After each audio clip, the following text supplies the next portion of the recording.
Honorable mention, I got one. The Titan star DT Jurrell Casey. Is that his name? Jurrell Casey. Okay. DT, I guess, is the position he plays, huh? Yeah, I don't.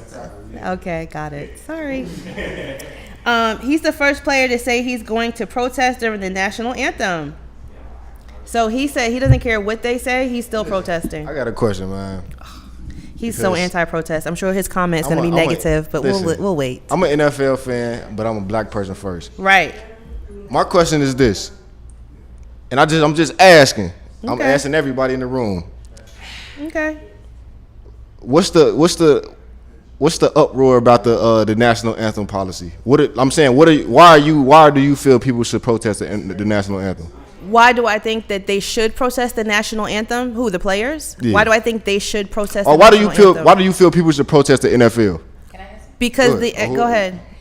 Initially, yes, there is a huge verse that they left out that they don't sing anymore. Right. There's about 8 verses that they don't sing anymore. But one in particular does talk about the oppression and slavery and how this country, that's how they got strong. Right. The whole protest against it never had anything to do about that song. It was about the things that were happening in the times of today that are, quote, over, end quote. Right. Of course, they're not over.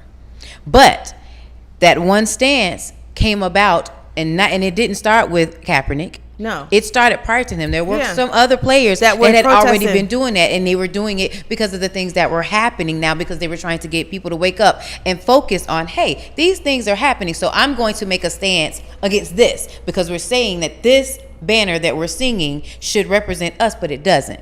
So it had nothing to do with the song from the jump. Right. They were really trying to put attention and focus on what is happening now, because in our past, yes, protesting worked. We aren't protesting correctly. Right. We aren't protesting correctly, but protesting does. It does work, and it brings awareness. And so it brings I awareness. Understand that awareness, but how much awareness do we need? Because first off, I feel like people that didn't got away from the whole reason that Kaepernick he kneeled for police brutality. We're not even talking about that no more.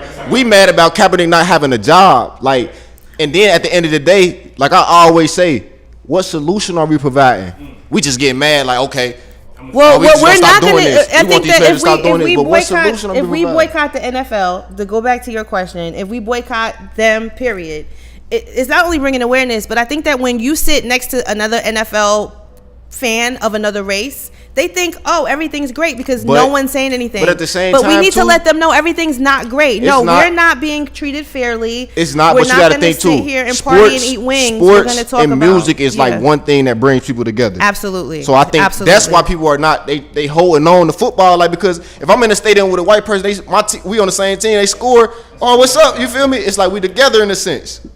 The buses in the 50s used to bring people together too, but guess what? They boycotted those. Exactly. And they lost so much money that they had to make a change to get that money coming back flowing. So trust me, it'll work. Also, it'll work. But it works as collectively, as a whole. So again, we're doing it the wrong way, but I'm not going to say it's not going to work. But I think that we're just doing it the wrong way. Prescott on the Cowboys saying, "Oh man, that's a mess." Protesting isn't smart at all, and he's black and saying that this makes no sense. So then, when you have black players saying that, then white owners, then they're like, "See, most of the blacks they don't even feel this way." So right. So again, we're doing it the wrong way, but I would never say that it don't work. My thing, I don't mind protesting. If we had a clear solution, if I knew what we fighting for, if we had some demands, if y'all don't, we're not gonna watch it. They'll use black people as consumers. Demands we just passive. We gonna protest. We reactive. So we gonna do something, and then we gonna hope that they do something different. We not demanding when we do this, we want this from that. I haven't heard nobody come out and say this is what I want from this protest. Well, we want change. All it is I'm bringing awareness. We want change. We want change to the prison industry. We want change. But ain't nobody coming out and making those direct claims. That's what Kaepernick was saying. Yeah, but I understand what he's saying. He's also saying that it's not about just saying bringing awareness and we want change to this, but how far are we willing to go? We won't watch it. That's what we're protesting. We're not going to watch football. We're not going to support anybody that sponsors it. That's the thing. What are we demanding in return? Yeah, because that they're saying change. We want change, but what change? You have to be right, specific. Yeah, what? Well, clearly, it's working a little bit in some capacity because Donald Trump is saying, "Hey, okay, I'm willing to pardon some of these prisoners. NFL players, tell me which ones you want pardoned." Yeah. Obama was the president that let the most people out. You feel me? So he just kind of going off the Obama like. Just don't watch football. Spend some time with your wife and your kids, okay? Just don't watch football.